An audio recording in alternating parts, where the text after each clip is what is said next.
और मैं पूरे वसूख से कहता हूँ इसकी जो डिग्री है वो भी जाली है। और मैं अरबाब इख्तियार को ये भी गुजारिश करता हूँ कि इनकी जो डिग्री है उसकी वेरिफिकेशन की जाए, उनके जो असनाद हैं वो बाकायदा तौर पर ये इनको चेक करके इनकी छांट भी की जाए। अगर इनकी जाली हैं तो इनको नौकरी से फारिग किया जाए। अच्छा, फिर उसके अस्सलाम वालेकुम, मैं हूँ तैयब कश्मीरी, आप देख रहे हैं यूट्यूब चैनल तैयब कश्मीरी।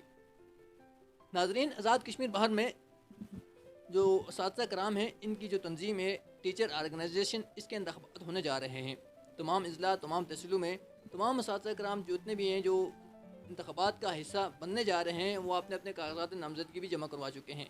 मैं इस वक्त मौजूद हूँ डडियाल आज़ाद कश्मीर में। यहाँ पर गुज़श्ता रोज़ 2 पैनलों की जानब से जब आपने कागजात नामजदगी जमा करवाए गए तो वहाँ पर एक तसादम की सूरत देखने में आई है। उसके बाद सोशल मीडिया पर बताया गया कि असातिज़ा कराम आपस में जो है वो उन्होंने एक दूसरे के गिरबान पकड़े, गालम गलोच की। तो उसके बाद जो अवामी हलकों में काफ़ी असातिज़ा कराम के इस अमल की मजम्मत की गई, तो काफ़ी सारे सवालात भी जन्म लिए। आज जो कलम पैनल है उसके जो सदारती उम्मीदवार हैं ज़हीर इकबाल साहब, उन्होंने आज प्रेस कॉन्फ्रेंस की और आपने जो मुद्दे मुकाबल जो उनके उम्मीदवार हैं कुर्सी पैनल के, उन पर उन्होंने संगीन किस्म के इल्ज़ामात भी लगाए हैं। इस वक्त हमारे साथ ज़हीर इकबाल साहब मौजूद हैं। हम इनसे जानने की कोशिश करते हैं कि आखिर कल क्या वाक़या पेश आया और ये वाक़या क्यों पेश आया। अस्सलाम वालेकुम सर। वालेकुम सलाम। सर क्या हाल है आपका? सर खैरियत है, आप सुनाएं कैसे हैं? अल्लाह का करम। सर अच्छा ये बताएं, कल जो वाक़या हुआ है, पहले तो आप अपना थोड़ा सा हमारे नाज़रीन को तारफ़ करवा दें कि आप कौन हैं और क्या वाक़या क्या हुआ है। सर मेरा नाम ज़हीर इकबाल चौधरी है और मैं कलम पैनल का सदारती तहसील का सदारती उम्मीदवार हूँ, आपसे मुखातिब हूँ।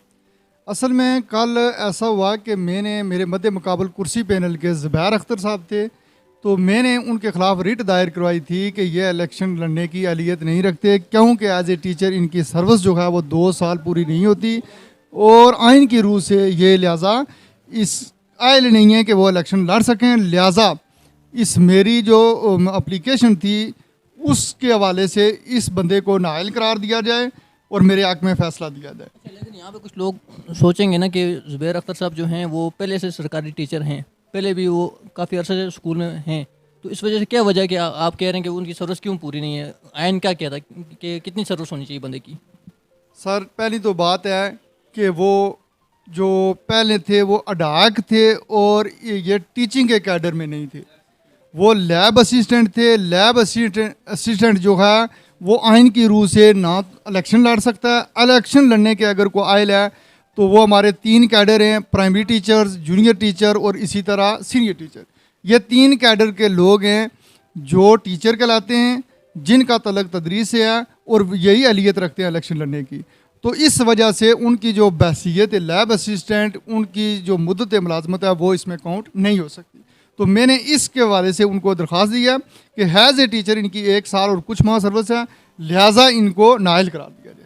ठीक है, जब आपने दरख्वास्त दे दी है फिर उसके बाद आर.ओ. के पास आपकी दरख्वास्त की, आर.ओ. ने क्या फ़ैसला दिया उस पर?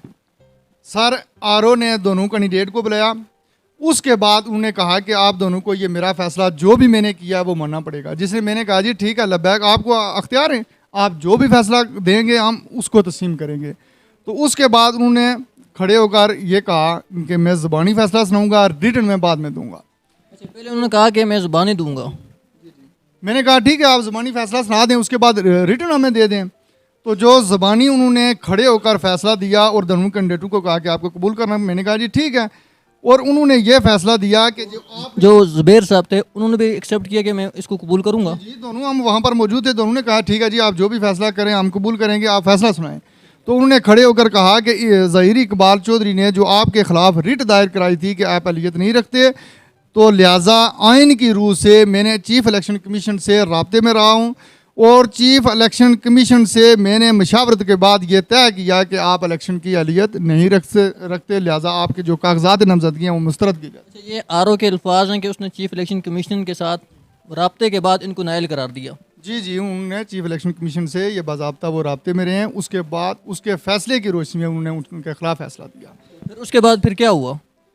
जब उन्होंने ये फ़ैसला दिया कि आप नाअहल हैं, तो उस फैसले जो ही उन्होंने दिया तो वो जो ज़ुबैर साहब थे वहाँ पर ही एक चाय का कप पड़ा हुआ था, उन्होंने ज़ोर ज़ोर से टेबल पर लगाना शुरू कर दिया, वो भी तोड़ दिया और कारी साहब भी आगे, उन्होंने उनको गालियाँ देनी शुरू। कौन से कारी साहब आगे? कारी हफीज़ुर रहमान साहब, उसी पैनल के ऐसे हैं? जी वो भी कुर्सी पैनल के मरकज़ी नायब सदर के इलेक्शन लड़ रहे हैं।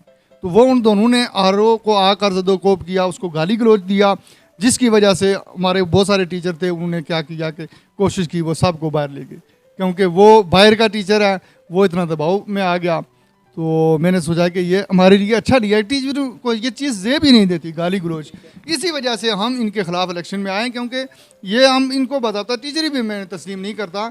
देखिए मैंने पहले इंटरव्यू में भी ये बात आपको बता दी है कि जो ज़बायर है वो जिस तरह से टीचर भर्ती हुआ है, पहली तो बात यह है कि हुकूमत ने NTS का नफाज किया था, और बाद में अगर हुकूमत ने फैसला दिया तो हमें मानना पड़ेगा कि उन्होंने इंटरव्यू लिए हैं, इंटरव्यू के बाद ये टेक्निकल पोस्ट पर भर्ती हुआ है। और मैं पूरे वसूख से कहता हूँ इसकी जो डिग्री है वो भी जाली है, और मैं अरबाब इख्तियार को ये भी गुजारिश करता हूँ कि इनकी जो डिग्री है उसकी वेरिफिकेशन की जाए, उनके जो असनाद हैं वो बाकायदा तौर पर ये इनको चेक करके इनकी छांटबीन की जाए, अगर इनकी जाली हैं तो इनको नौकरी से फारिग किया जाए। अच्छा, फिर उसके बाद जब एसी साहब को भी मामला सामने आया कि एसी साहब ने आप लोगों की सुलह करवाई, वो क्या चक्कर था? एसी साहब ने हमें अपने दफ्तर में बुलाया। जब हम दफ्तर में गए तो वो पता चला कि वो थाने में बैठे हुए हैं। हम वहाँ पर चले गए, उन्होंने ज़ुबैर अख्तर साहब को भी, कारी हफीज़ुर रहमान साहब को भी, और मैं भी वहाँ पर था, और मेरे साथ एक और साथी थे औरंगज़ेब साहब। तो वहाँ पर एसी साहब ने मेरा भी मौक़िफ़ सुना, ज़ुबैर अख्तर का भी मौक़िफ़ सुना, उसके बाद आरओ का मौक़िफ़ सुना, और आरओ का जो मौक़िफ़ था उसके बाद उन्होंने आरओ साहब को कहा कि आपने फ़ैसला वहाँ पर ज़बानी कर दिया है, तो आपने ये जो रिटर्न लिखा है ये क्यों इसकी आपने दोबारा इसको इल्तवा में रख कर क्यों भेजा है? आपने जो फ़ैसला करना था आप अख्तियार थे, आपने वो फ़ैसला कर दिया था।